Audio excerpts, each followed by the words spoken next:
without question, the system needs reform. Simple example would be we use an East Coast definition of blight to determine where CRAs can operate. All right? In the East Coast, you have winters, freezing, thawing, and buildings fall down. Physical blight in Los Angeles is not our issue. It's community blight. And I think focusing the CRAs in communities really of need is where we are making a difference, where the private sector won't go in without public involvement. We have where our CRAs doing work. The bulk of the work's in communities with unemployment in excess of 15% and more than 30% of the community living below the poverty line. That's a crisis. So when people say it's job creation, that job creation ties to public safety, ties to education. If those parents and those families don't have a household income, the kids aren't going to finish school. There's going to be more crime in those communities. So I think there's a certain piece of what the CRA does that's vital. We have to keep it. I think clearly it can be done more efficiently, and reform needs to be done so that we use fewer dollars wiser. I think there are a bunch of moving parts on the table in the budget, in the governor's budget proposals. CRA is only one of them. I'd also mention the enterprise zones. We had over 10,000 jobs created in Los Angeles last year in neighborhoods with unemployment in excess of 18% through those programs. You really want to cut that? Then you're looking at increased spending in public safety. You're looking at a crisis in your schools. So I think it's important to look at this particular piece of spending in the context of the whole, and let's not be penny wise but pound foolish. You know, I think we've seen and we benefited as a community from a decrease in crime. That's good. Clearly much of what the law enforcement are doing is working. I don't think there's any part of city service that can't undergo a little more scrutiny, a little tightening of the belt. I'd put the police in that same category, but they're doing a good job. Crime's coming down. Let's be careful before we make any wholesale change there, because I think that's too important a city service to not do well. Well, a couple questions embedded there. I am considering it. Some people from various communities in Los Angeles have suggested I consider it, and I am. Haven't made any decision yet. I think that decision's some ways down the road. I think any candidate, if I were a candidate or anybody else, I think raising money is part of the process. I wouldn't self-finance. I would intend to go out and let the market speak. If people felt I brought something and could make a difference, I could take the city to a better place and were willing to support it, great. If they weren't willing to support it, that's a pretty good test that I ought to be good in something else.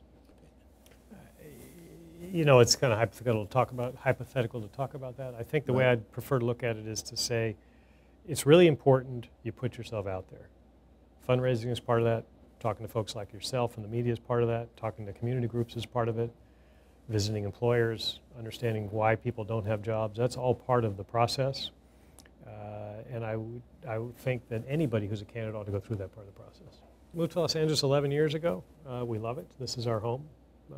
My wife and I are fortunate. We have 4 kids, 3 boys and a girl, ranging in age from 14 to 7. You know, when I first started my firm, Evercore, that's now public, I started literally a month after my first child was born, so 14 years ago, almost 15. And for the first few years of his life, I think he thought we made hats and bags because they said Evercore on the hat or Evercore on the bag. And as an 8 or 9 or 10-year-old, he started to understand that we owned businesses around the world, that we made investments, that we worked on behalf of clients, and he knew the names of some of them. But it's been most interesting in my time working for the city that he's taking civics as a 9th grader.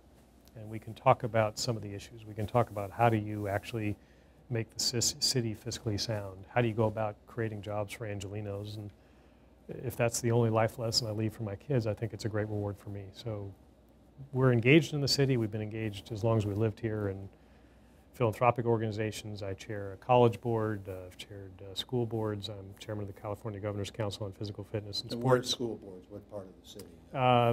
Up in Valencia, I'm chairman of the board of CalArts, for instance. Really? And have it's been. Design and... It's an arts institute. Yeah. We also have a program called Community Arts Partnership where we provide arts education in some of the most difficult and toughest neighborhoods in Los Angeles and have been doing for almost 20 years. So we've been engaged in the community, but this is a chance for me to be engaged in a very different way, and I'm enjoying it and hopefully making a difference. I do, and you know, the secret to much of my success, and I think even working in an organization like this, is surround yourself with great people. And when I came to work in the city, we created a fellows program. So we brought in people funded by the private sector to help make a difference in the city. We brought in people who had experience in government to work with us. You need both.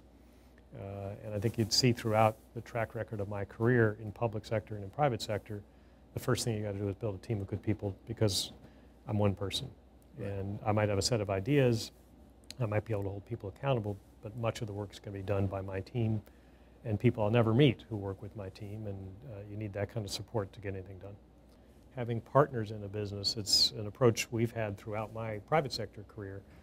Been fortunate to have people become my partner who had capability far in excess of mine, but felt that being part of something made a difference. And we take that same approach here today.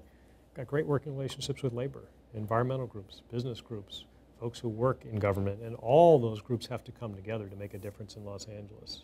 Just yesterday afternoon, I had a meeting with community colleges together with leaders in the aerospace industry to talk about what we could do to better line up the community college resources against the jobs of today and tomorrow in the aerospace industry. So it's bringing different groups together that I think creates the biggest opportunity for Los Angeles. You're referring to the Downtown Event Center. The mayor has set up a blue ribbon panel which I chair and has representatives from out the city, so civic leaders from all walks of life who are part of this. We actually had our first meeting today with the AE group where they presented to us their plans. And I think this event center has the opportunity to be transformative. It can take our convention business as a city from 15th to 5th. It can create tens of thousands of jobs, not only in the construction industry, but in the service industry, to build these new stadiums as well as service those who come for those events. But we got to do it right. And it's important in this time we make sure no public resources are used. We don't have the money. We can't be buying the NFL. We got to make sure it's done right, that our convention center is better for this. Right now we have a West Hall and a South Hall which are not contiguous, which doesn't serve the needs of our convention guests very well. They're literally separated. They're literally separated. You have to walk across the street. No one wants to do that in a convention. So as part of this, we're going to move and rebuild the West Hall to become contiguous, which our convention customers really love that idea. We're going to add parking. Convention customers love that idea, as do event and stadium customers. And the stadium is going to provide the anchor to finance it all. No public money. And the Anschutz Group have committed that they will fund whatever gap there is. As a high concept, that works. Has a chance to be transformative, create tens of thousands of jobs. Our job's to make sure it's done right, that there is no public money, that the jobs are real and really there, and that the Anschutz Group can stand behind the commitments they make. I'm convinced the NFL wants to come back. I think the commissioner made a statement around the time of the Super Bowl to that effect, saying the greater Los Angeles area, whether in City of Industry or City of Los Angeles, is appealing to them. It's been 16 years without a team. Whether it's an expansion or existing team, I'll defer to the league, and I'm sure they'll speak to that at some point. Yep. Thanks. Thanks again, I do Austin. appreciate it. And My pleasure. Good luck to you. Good. Let's do it again. We hope to meet with some of the other candidates that have talked about running for Los Angeles City Mayor, and we'll have a chat with them, and we'll present that to you on our website in the future.